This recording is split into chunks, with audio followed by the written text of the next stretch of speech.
आप देख रहे हैं पल पल न्यूज और मैं हूं आपके साथ नदीम अकरम। रूस यूक्रेन जंग आखिरकार कब रुकेगी और कौन सा देश सुलह करवाने के लिए आगे आएगा?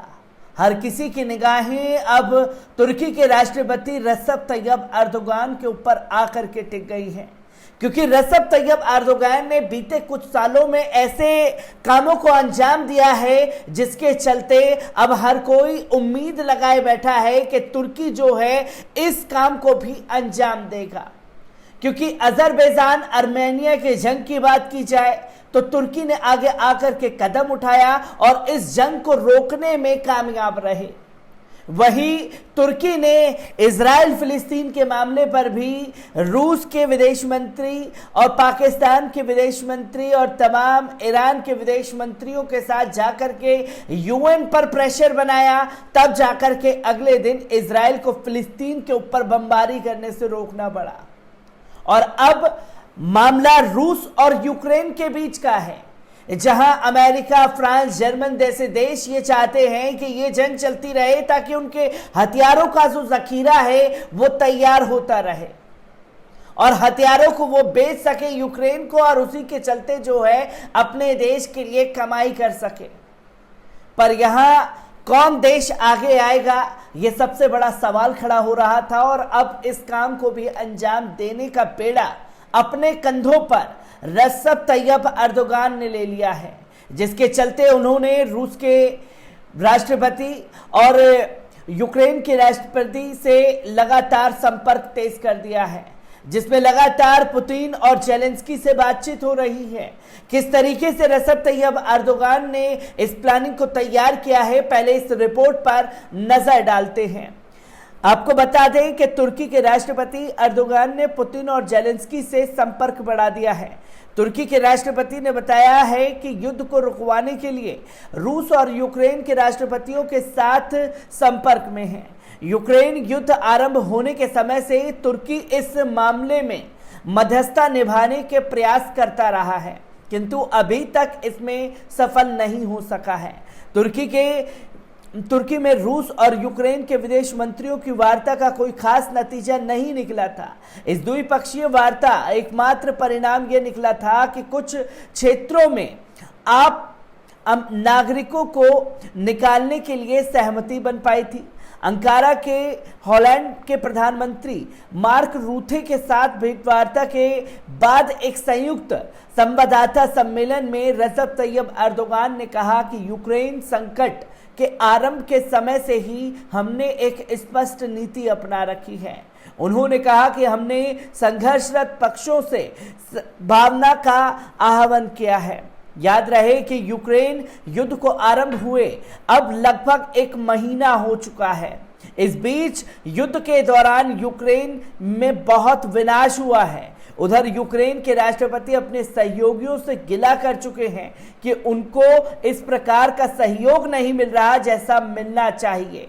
वे यूक्रेन की नाटो की सदस्यता को लेकर भी बहुत नाराज हैं। बहुत से टीकाकारों का ये कहना है कि पश्चिम, विशेषकर अमेरिका ने यूक्रेन को उकसाकर उसे रूस से भिड़वा दिया और अब वे बुरी तरह से फंस गया है और उसके सहयोगी अब केवल मौखिक बातें ही कर रहे हैं, जो कि जुबानी बातें करते हुए ही नजर आ रहे हैं।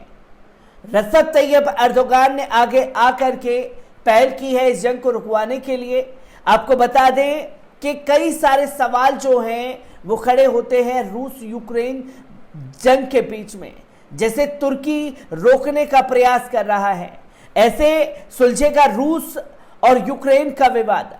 आपको बता दें कि एक तरफ रूस और यूक्रेन के बीच भीषण लड़ाई चल रही है और दूसरी तरफ इसे रोकने के प्रयास, तुर्की इन प्रयासों में अभी सबसे आगे नजर आ रहा है। बीते 2 सप्ताह में तुर्की ने कूटनीतिक स्तर पर इस संकट के समाधान के लिए हर संभव प्रयास किए हैं और दावा किया है कि यूक्रेन और रूस समझौते के करीब पहुंच गए हैं। 2 ईसाई देशों के बीच ये मुस्लिम मुल्क कैसे अचानक इतना अहम हो गया, इसके पीछे 3 वजह बताई जा रही हैं। पहला ये कि तुर्की अन्य देशों की तुलना में रूस और यूक्रेन के ज्यादा करीबी है।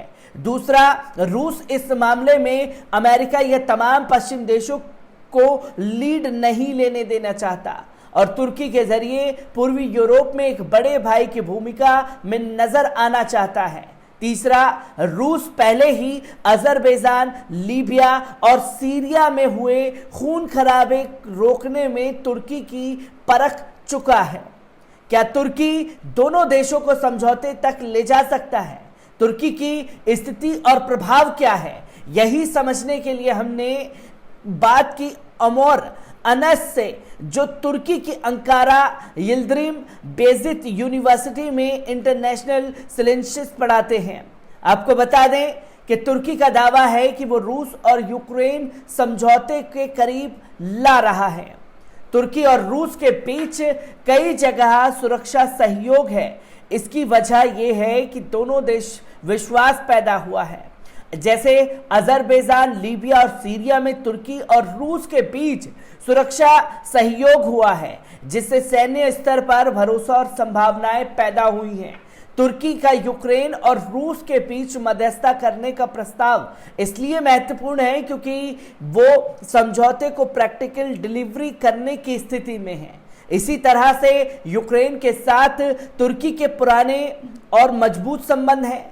सांस्कृतिक, शिक्षा, कारोबारी और सुरक्षा के स्तर पर यूक्रेन और तुर्की के बीच अच्छे रिश्ते हैं। तुर्की इस स्थिति में है कि अगर वो यूक्रेन और रूस के बीच संघर्ष विराम कराता है तो उसकी गारंटी ले सके। दोनों ही देशों पर उसका असर है। बाकी कई ऐसे देश हैं जो संघर्ष विराम करा सकते हैं, लेकिन वो उसे लागू करा पाएंगे, इसकी संभावना बहुत ज्यादा नहीं है। यूक्रेन नाटो सुरक्षा गठबंधन का हिस्सा न बने, तुर्की रूस की इस मांग को बेहतर तरीके से पूरा कर सकता है। इस क्षेत्र में तुर्की हमेशा एक बड़ा खिलाड़ी रहा है। उस्मानिया सल्तनत के दौर से ही तुर्की का ये प्रभाव रहा है। क्राइमिया समेत यहाँ का एक बड़ा इलाका उस्मानिया सल्तनत का हिस्सा था। बाद में रूस के साथ युद्ध में तुर्की इन इलाकों को हार गया, लेकिन उसका प्रभाव यहाँ बन रहा है। हालांकि पिछले 6-7 दशकों में तुर्की ने यहाँ कोई बड़ी भूमिका नहीं निभाई है। हालांकि बीते 2 दशकों में तुर्की का रक्षा क्षेत्र बहुत मजबूत हुआ है और आर्थिक उदय भी हुआ है। तुर्की ने सीरिया और अजरबैजान की जंगों से सबक भी लिए हैं और अपनी विदेश नीति को सक्रिय किया है। इसकी वजह से तुर्की का आत्मविश्वास बढ़ा हुआ है। साथ ही दूसरे देशों को भरोसा है कि तुर्की पर बढ़ा है। तुर्की का डिफेंस एक्सपोर्ट भी बढ़ा है। तुर्की के ड्रोन बेरेकतार ने अपने आप में अलग पहचान और बेंचमार्क कायम किया है। तो वहीं तुर्की यूक्रेन को ड्रोन दे रहा है, लेकिन ड्रोन का यह सौदा जंग से पहले ही हो चुका है। तुर्की ने यूक्रेन के अलावा और भी कई देशों को ये ड्रोन बेचे हैं। जब रूस ने इसका विरोध किया तो तुर्की ने यही तर्क दिया था कि जैसे आपने कई देशों को हथियार बेचे हैं, वैसे ही हमने भी बेचे हैं। तुर्की ने जिस तरह से ड्रोन देकर कई देशों की सेनाओं को मजबूत किया है, इसमें जंग का तरीका भी बदला है। तुर्की के ड्रोन से यूक्रेन की सेना मजबूत तो हुई, ये जंग जो शायद 2 सप्ताह में खत्म हो जाती, अब लंबी खिंचती नजर आ रही है। कहीं ना कहीं रूस के भीतर बेरेकतार को लेकर नाराजगी होगी, लेकिन रूस के पास तुर्की से संबंध जारी रखने के अलावा कोई दूसरा चारा नहीं बचता। अब सवाल यह भी खड़ा होता है कि अगर हमें देखें तो कोई जगह तुर्की और रूस के बीच होड़ रही है। ऐतिहासिक रूप से तुर्की और रूस एक दूसरे के प्रतिद्वंदी तो रहे हैं, लेकिन दुश्मन नहीं हैं। अपना असर बढ़ाने के लिए दोनों देश होड़ तो करते हैं, लेकिन ये दुश्मनी के स्तर तक नहीं है। ऐसे में दुनिया में जहां जहां रूस और तुर्की समान आए हैं, वहां वहां उनका टकराव सहयोग भी बदला है। सीरिया में पश्चिम देश रूस के साथ सहयोग का कोई मॉडल बना नहीं पा रहे थे, लेकिन तुर्की आस्ताना पीस प्रोसेस के जरिए ऐसा मॉडल बना पाया। लीबिया और अजरबैजान में भी तुर्की रूस सहयोग करने में कामयाब रहे। ऐसे में तुर्की और रूस के बीच रिश्ता बहुत अनूठा है। बीते 10 सालों में रूस ने सबसे ज्यादा सहयोग तुर्की के साथ किया है। दोनों देशों ने इंटेलिजेंसी भी शेयर की है। इससे दोनों देशों के बीच जो सहयोग बना, अगर वो यूक्रेन में भी कामयाब हो जाता है तो हमें यह मानना चाहिए कि इससे पश्चिम देशों पर भी प्रभाव पड़ेगा।